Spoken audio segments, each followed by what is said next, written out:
रीशु 6 साल का एक लड़का था। रीशु की माँ का पिछले वर्ष किसी कारणवश मौत हो गया था।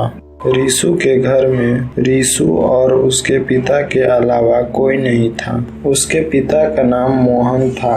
मोहन किसी सेठ के दुकान पर काम करता था, लेकिन कुछ दिन बाद सेठ अपना दुकान बंद करके शहर जाने वाला था। सुनो मोहन, मैं दुकान बंद करके शहर जा रहा हूँ, तुम कहीं दूसरी जगह काम ढूंढ लेना। मोहन उदास होकर बोलता है, ठीक है मालिक। सेठ कुछ दिनों बाद शहर चला जाता है। सेठ को शहर चले जाने के बाद मोहन कई जगह काम मांगने जाता है, पर उसे सारे लोग काम देने से इनकार कर देते हैं। साहब, कुछ काम मिलेगा? नहीं, अभी मेरे पास तुम्हारे लिए कोई काम नहीं है। रीशु के पिता आधे पेट खाना खाकर रह लेते थे, मगर रीशु के सारे जरूरतों को पूरा करने की कोशिश करते थे। पिताजी, मुझे 2 कॉपी चाहिए, मेरा कॉपी खत्म हो गया है और स्कूल में भी 2 महीने से फीस जमा नहीं किया है।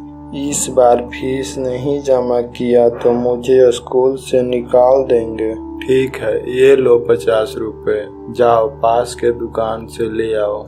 रीशु पैसा लेकर दुकान जाता है और कॉपी खरीदता है। दुकानदार उसे बचे हुए पैसे लौटा देता है। रीशु घर की ओर आ ही रहा था कि रास्ते में एक बूढ़ा आदमी उसे रोकता है। रुको बेटा, मैं 2 दिनों से कुछ नहीं खाया हूँ, मुझे बहुत भूख लगी है, मुझे कुछ पैसे दे दो। रीशु को उस बूढ़े आदमी पर दया आ जाता है। रीशु उसे बचे हुए पैसे दे देता है। ये लो दादाजी, मेरे पास इतने ही पैसे हैं। रीशु पैसे देकर जाने लगता है। तभी अचानक बूढ़ा आदमी उसे रोकता है। सुनो बेटा, ये लो, तुमने जो मेरी मदद किया उसके बदले में ये पर्स रख लो। रीशु को कुछ समझ में नहीं आता है कि ये पर्स क्यों दे रहे हैं। इसका मैं क्या करूँगा दादाजी? रख लो बेटा, ये पर्स तुम्हारी बहुत सहायता करेगी। रीशु पर्स लेकर घर की तरफ चल देता है। रीशु बेटा आ गया? हाँ पिताजी। अच्छा, जो पैसे बचे वो मुझे दे दो। रीशु पैसे के बदले पर्स देता है। ये क्या बेटा, बचे हुए पैसे से तुम पर्स ले आया?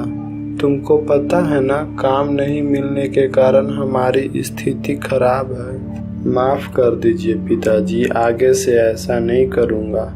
ठीक है बेटा, कोई बात नहीं। रीशु पिताजी से डांट सुनने के वजह से उदास होकर वहां से चला जाता है। रीशु के पिता आज बहुत उदास थे। पिछले 2 महीनों से रीशु के स्कूल का फीस जमा नहीं कर पाए थे और इस बार भी फीस जमा नहीं किया तो रीशु को स्कूल से निकाल दिया जाएगा। मोहन उदास होकर मन ही मन सोचता है, अब क्या करूं, मेरे पास तो 200 रुपये ही बचे हैं, इतने में तो स्कूल का फीस नहीं भर पाऊंगा। एक काम करता हूं, इतने ही पैसे देकर सर को मनाने की कोशिश करूंगा। अगले दिन सुबह रीशु के साथ उसके पिता भी स्कूल जाते हैं। रास्ते में एक आइसक्रीम का दुकान था।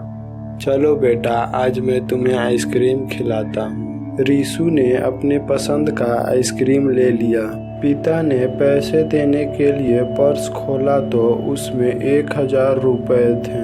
उसके बाद रीशु और उसके पिता बाजार से कुछ सामान लेते हैं तो वहाँ भी पर्स में 1000 रुपए होता है। ये तो जादुई पर्स लगता है। रीशु ये पर्स कहाँ से लाया था? वो तो एक बूढ़े आदमी ने दिया था पिताजी। कौन से बूढ़े आदमी ने? जिसका मैंने सहायता किया था। उसके पास खाने के लिए कुछ नहीं था तो मैंने बचे हुए पैसे दे दिया था, उन्होंने ही ये पर्स दिया था। बहुत अच्छे बेटा, ये तुम्हारे अच्छे कर्मों का फल है।